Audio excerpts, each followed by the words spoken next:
Queridos hermanos, tengan ustedes una muy buena tarde, esperando al Señor que Él les sostenga, les acompañe y nos bendiga en esta jornada que tenemos el día de hoy. Hoy quisiera compartir con ustedes este tema tan importante y tan atingente el día de hoy, que tiene que ver con nosotros como hombres y nuestra relación con la pandemia. Cuáles son los conflictos propios de este tiempo y también los quehaceres del día a día. La pregunta propia con que uno inicia una jornada como esta es si acaso estábamos preparados para afrontar una pandemia, una cuarentena o un confinamiento como el que hemos vivido estos últimos meses. La respuesta rotunda muy probablemente sea no, no estábamos preparados. Quizás estemos siendo agobiados por causa de la cuarentena, claramente. Quizás sintamos agobio por haber padecido o porque ahora padecemos el coronavirus y eso significa que hay un peligro probable de incluso muerte, o el riesgo o el temor de que algún familiar cercano también se enferme en este tiempo. Tal vez exista agobio por causa de la cesantía o temor por la posible cesantía, que es muy propia a este tiempo. Y posiblemente estemos agobiados por el confinamiento, como siendo este un sinónimo a vivir privados de libertad. Tal vez estemos siendo agobiados por causa de la violencia también en la familia. Las cifras relacionadas estrictamente con este tema no son muy alentadoras este tiempo.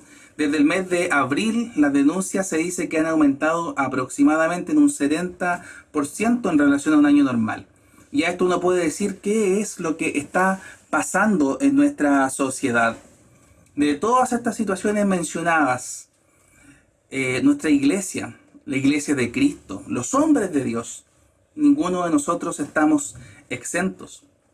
Costumbre es para nosotros ir a trabajar, salir a comprar, asistir a nuestras congregaciones de manera común y acostumbrada.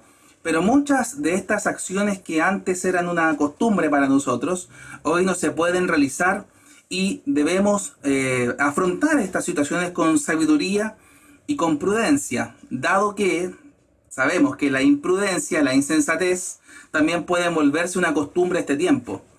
Esta insensatez podría ejemplificarse en la forma en que nos tratamos en el hogar, en cómo lidiamos unos con otros. La disposición a comunicarnos efectivamente entre aquellos que habitamos un mismo techo. Y este sentido, el correcto uso del lenguaje, hermanos amados, es primordial. No somos nosotros, los varones, quienes debemos, comillas, ¿no?, ayudar en la casa, sino que somos responsables del bienestar de nuestro hogar y de amar a nuestras esposas. En pleno siglo XXI podría considerarse hasta una perogrullada decir que los hombres podemos cocinar, o que podemos planchar, o que podemos lavar la loza, o que podemos hacer cosas en la casa y podemos participar. Pero lamentablemente en muchos casos no es así. Amados hermanos, considerémonos como una verdadera señal de amor hacia nuestras esposas, participar en los quehaceres del hogar, participar efectivamente y claramente en la crianza de los hijos. No será menos hombre el que realice estas cosas y el que participe activamente en el desarrollo de su hogar. Ahora, algunas de estas situaciones planteadas, esta ejemplificada o cuantas otras más, forman parte de nuestras preocupaciones el día de hoy. ¿Qué de lo que ha sido expresado y no expresado hoy nos está generando quizás ansiedad? ¿Tiene la Biblia acaso alguna respuesta frente a situaciones de dificultad como estas que han sido planteadas el día de hoy?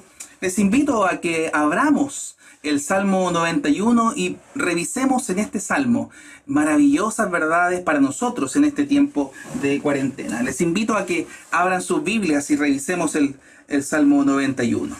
Dice así la palabra de Dios: el que habita al abrigo del Altísimo morará bajo la sombra del Omnipotente. Diré yo a Jehová, esperanza mía y castillo mío, mi Dios en quien confiaré. Él te librará del lazo del cazador, de la peste destructora. Con sus plumas te cubrirá y debajo de sus alas estarás seguro. Escudo y adarga es su verdad. No temerás el terror nocturno, ni saeta que vuele de día, ni pestilencia que ande en oscuridad, ni mortandad que en medio del día destruya. Caerán a tu lado 1000 y 10.000 a tu diestra, mas a ti no llegará. Ciertamente con tus ojos mirarás y verás la recompensa de los impíos. Porque has puesto a Jehová, que es mi esperanza, al Altísimo por tu habitación. No te sobrevendrá mal, ni plaga tocará tu morada. Pues a sus ángeles mandará acerca de ti, que te guarden en todos tus caminos. En las manos te llevarán para que tu pie no tropiece en piedra. Sobre el león y el áspid pisarás, hollarás al cachorro del león y al dragón. Por cuanto en mí ha puesto su amor, yo también lo libraré. Le pondré en alto por cuanto ha conocido mi nombre. Me invocará y yo le responderé. Con él estaré yo en la angustia. Lo libraré y le glorificaré. Lo saciaré de larga vida y le mostraré mi salvación. Este Salmo 91 que leemos, probablemente para usted ha sido uno de los salmos que han sido memorizados en la escuela dominical, en su niñez. De hecho, es uno de los salmos más memorizados. Pero también en muchas casas de creyentes es aquel salmo que aparece en la Biblia abierta ahí en medio de la casa, ¿no? Por tanto, también es uno de los salmos más leídos por las moscas, si se puede decir de alguna forma. Este es uno de los salmos también hermenéuticamente complejos, por la forma también figurativa que expresa y el lenguaje que utiliza el salmista. Y también es uno de los salmos más esperanzadores. Y en este tiempo puntual, esto tiene mucha significancia. Hoy necesitamos esperanza, y es el Señor el que ha venido a darnos esa esperanza, y es correcto y es pertinente que profundicemos en el Salmo 91 para hallar esa esperanza. No sabemos nosotros con certeza quién es el autor de este Salmo. Tampoco tenemos antecedentes del contexto o el título del Salmo, ni en la versión hebrea, ni tampoco en la Septuaginta. En ningún lado aparece una mención a la autoría, al contexto histórico, etc. No obstante, muchos han sugerido que la manera correcta de leer el Salmo 91 es hacerlo en conjunto con el Salmo 90. Y esto ya nos acerca un poco al cierto contexto. ¿Por qué? Porque el Salmo 90 es un salmo escrito por Moisés, en un contexto muy particular. Por un lado, si se lee el 90 y el 91 en conjunto, observaremos que por un lado, la pregunta que se da en el Salmo 90 se responde claramente en el 91. O en otras palabras, la ira que se expresa en el Salmo 90 tiene su propia consecuencia en el refugio, en la esperanza, en la confianza que sustenta, por así decir, el Salmo 91 también. El Salmo 91 muestra misericordia, muestra librar, ¿ya? Muestra la salvación, muestra palabras tan evangélicas, con tanta significancia en la esperanza del creyente. Es interesante entonces que en ambos salmos se presenta a Dios como el refugio. Los que buscan refugio y en esencia son los refugiados. Y esta mención, la escritura lo muestra de tapa a tapa.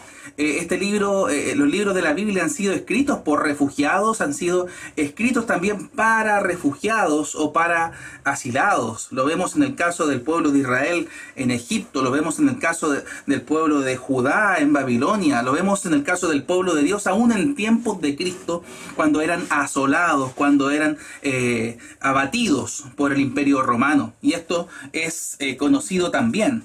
La escritura en general y los salmos en particular nos muestran una y otra vez oraciones de hombres y mujeres desesperados, buscando socorro, buscando auxilio o buscando un refugio. Es interesante que el Salmo que estamos leyendo nos muestra tres formas gramaticalmente hablando para expresar, ¿ya? Los primeros dos versículos hacen hincapié, ponen énfasis en la primera persona, en que es mi refugio, que es quien está habitando soy yo. Ya, el que habita el abrigo del Altísimo morará, ¿no? Diré yo a Jehová, diré yo, esperanza mía y castillo mío. En segundo término, el énfasis de los versículos 3 al 13 está puesto en la segunda persona del singular, en el tú, ¿ya? Tu refugio, tu esperanza, lo que Dios te va a entregar a ti. Y en tercer término, estas palabras de seguridad, de confianza del pueblo de Dios, donde ya no soy yo el énfasis, ni eres tú el énfasis, sino más bien es Dios quien habla ahora a su pueblo. Cuando Él habla, cae delante de Él toda la tierra. Y entonces quisiera llevarles en primer lugar a que revisemos este yo en la primera parte del Salmo 91, mi refugio. Dice el versículo 1 y 2, el que habita al abrigo del Altísimo morará bajo la sombra del Omnipotente. Diré yo a Jehová, esperanza mía y castillo mío, mi Dios en quien confiaré.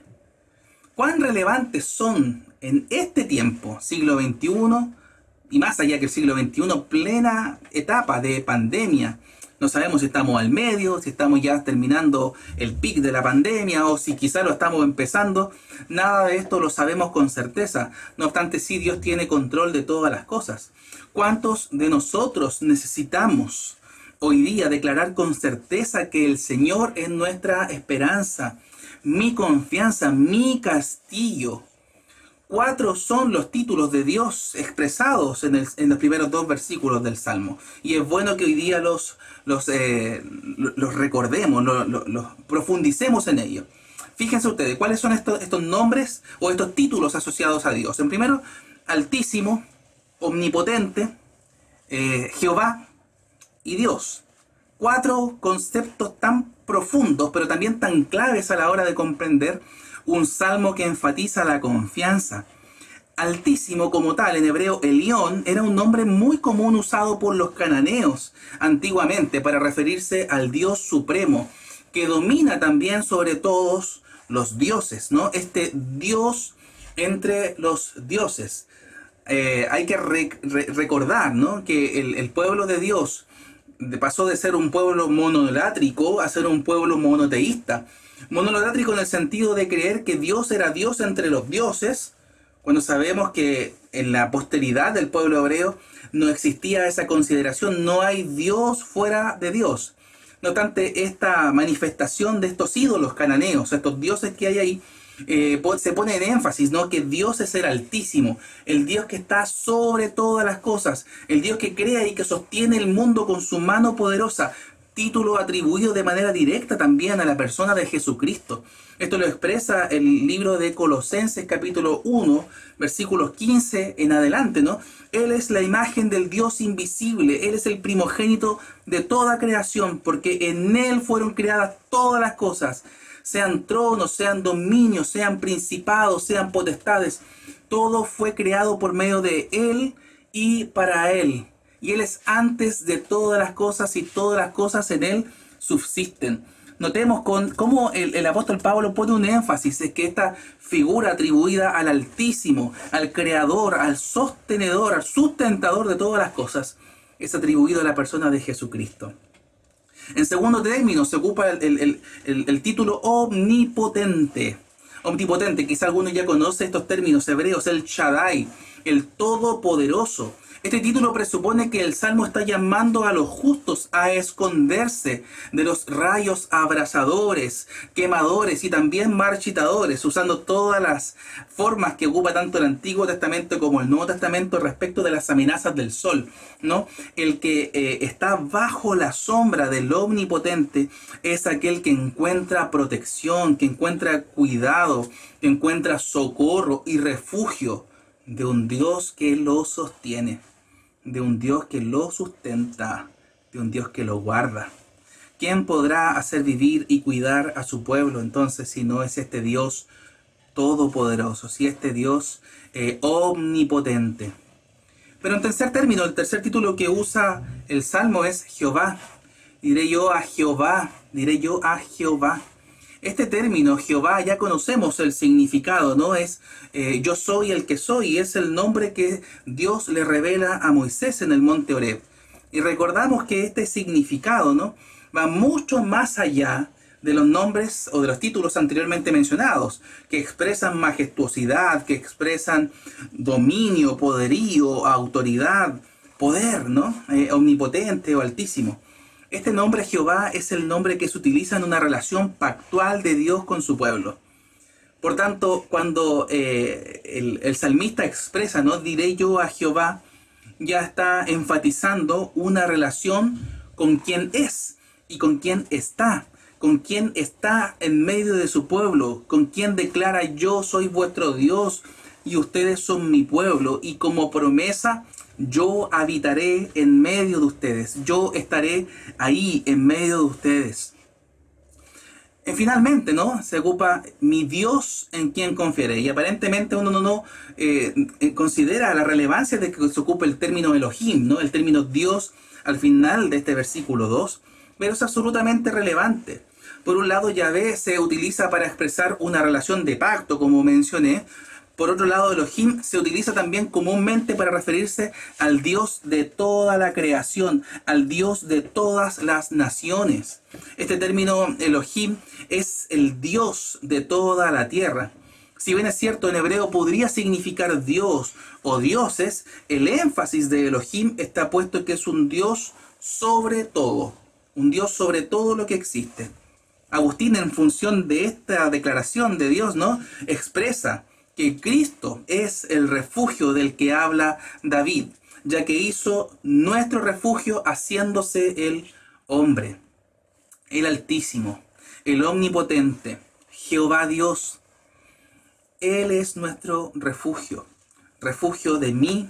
Ese es en Él a quien el salmista declara su confianza y esperanza.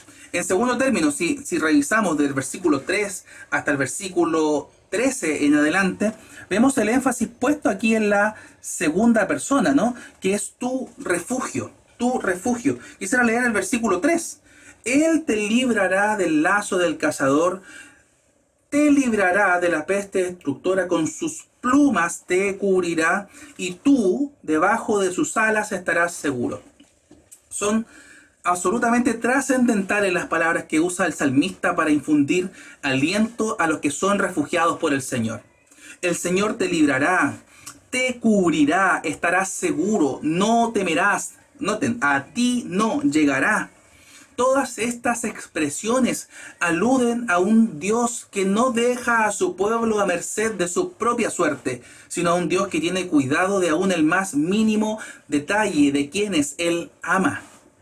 Cuán atingente es revisar un salmo como este, que utiliza palabras tan cotidianas en nuestro lenguaje el día de hoy. Virus, peste, mortandad, plaga, etc. Notemos que de todas estas situaciones, dice el Salmo, el Señor nos va a librar, porque Él es nuestro refugio. Es interesante, ¿no?, en ese sentido. Y entonces, ¿nos va a tocar el coronavirus o no nos va a tocar? Porque el Salmo dice que plaga no va a tocar mi morada. Entonces yo declaro por fe, algunos dicen, ¿no?, que esto no me va a tocar y a mí no me va a pasar. Hay que tener sumo cuidado con eso, con una interpretación literalista de una expresión poética y metafórica como lo expresa el Salmo. Y en ese sentido es interesante lo que declara, ¿no?, y el significado que es para Lutero el tema y el término de las alas del versículo 4. Según Lutero, estas alas son las enseñanzas de la fe verdadera y de los pastores fieles de la iglesia, por medio de las enseñanzas de las Sagradas Escrituras.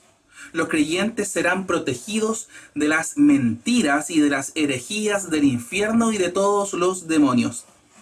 Noten bien que tanto para Lutero como para los propios rabinos que interpretan el Salmo 91, el refugio es la instrucción que proporciona la Torá. El refugio es la instrucción que proporciona la enseñanza fiel de la palabra del Señor.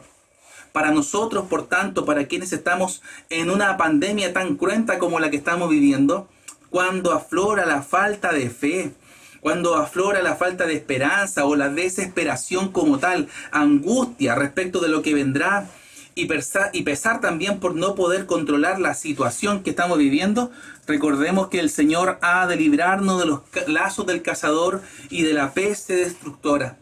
Es Cristo el Señor, es el Evangelio, el refugio que tenemos y a quien debemos nosotros acudir. Acudir con desesperación, acudir probablemente en un estado de angustia, pero es al refugio de Cristo al que tenemos hoy y a quien acudir. Recordemos entonces lo que ocurrió en Egipto, lo que pasó cuando fue librada la 10ª plaga y fueron muertos los primogénitos de cada familia en Egipto. ¿Quiénes fueron librados del ángel de la muerte? aquellos cuyos dinteles de puertas habían sido rociados con sangre de cordero. Ellos serían librados de la muerte. Hoy debemos recordar la señal del pacto que Cristo establece con su pueblo, que Él está con nosotros todos los días hasta el fin del mundo. Lo recordamos en la cena del Señor claramente. Y esta declaración de promesa, que yo estoy con ustedes todos los días hasta el fin del mundo, nos da la seguridad que no estamos solos, que no estamos dados a nuestra propia suerte, a ver cómo nos va, vamos a ver en realidad qué es lo que pasa, que son expresiones tan cotidianas hoy día. Nuestra seguridad, nuestra confianza, nuestro refugio, nuestro castillo es Cristo, es el Señor. No temamos, por tanto, queridos hermanos, lo que ha de venir. No temamos aquello y consideremos las Escrituras y consideremos la seguridad que Cristo y su palabra a nosotros como su pueblo nos proporcionan. No solo el Salmo 91 nos insta a no temer. Las Escrituras de Génesis y Apocalipsis nos muestran esta expresión, no temas, no temerás, no tengas temor. ¿Ya? Dice el autor del libro de los Hebreos, del capítulo 13, ¿no? De manera que podemos decir confiadamente, el Señor es nuestro ayudador, nuestro ayudador. Hasta aquí nos ha ayudado el Señor. No temeremos entonces, hermanos, lo que nos pueda hacer el hombre. Orígenes decía que la persona justa y sabia que guarda los mandamientos de Dios no tiene ninguna razón para temer ningún enemigo. Pero somos humanos, somos carnales, pensamos muchas veces no más allá de nuestra propia nariz y estamos por nuestra falta de fe, por nuestra falta de confianza en la palabra del Señor y en Dios, desesperados, preocupados, viviendo de una manera en que el Señor no quiere que vivamos.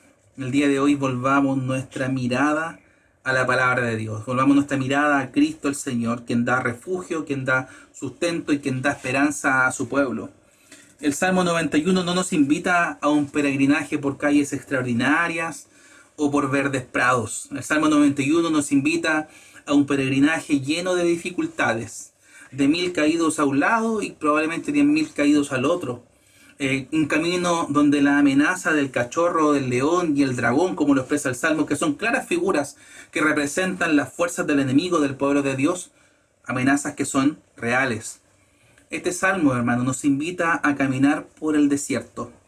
Nos invita a caminar por el valle de la sombra y de la muerte, literalmente hoy día, pero con confianza y con certeza que en cada paso que nosotros demos, o que en cada situación donde nosotros nos encontremos, el Señor estará con nosotros.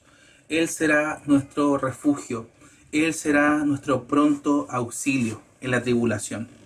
Finalmente, este lenguaje de la primera persona y de tu refugio ya deja de tener primacía en el Salmo y ahora comenzamos los versículos 14 al 16, los últimos 3 versículos, donde es Dios quien está hablando a su pueblo.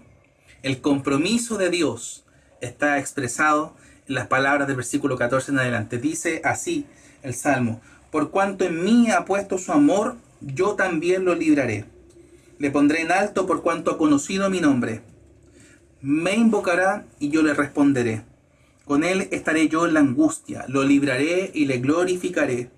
Lo saciaré de larga vida y le mostraré mi salvación.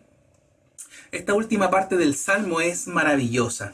Estos versículos expresan las excelentes promesas de Dios con su pueblo.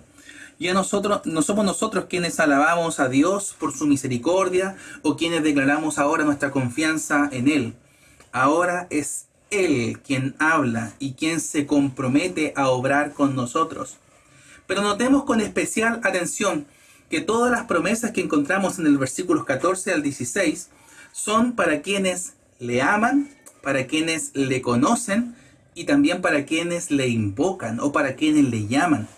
Para todos aquellos que en su condición de angustia, en su condición de hambre y de temor han acudido a Él y han buscado en Él refugio. Por tanto, ¿esperamos acaso nosotros hoy día un mejor futuro sobre la base de una vacuna para el coronavirus? ¿O quizá nuestra esperanza está puesta en lo que el actual gobierno o los que van a venir puedan hacer? O bien confiamos que ahora con el 10% de la AFP todos nuestros problemas se van a acabar y no tendremos temores.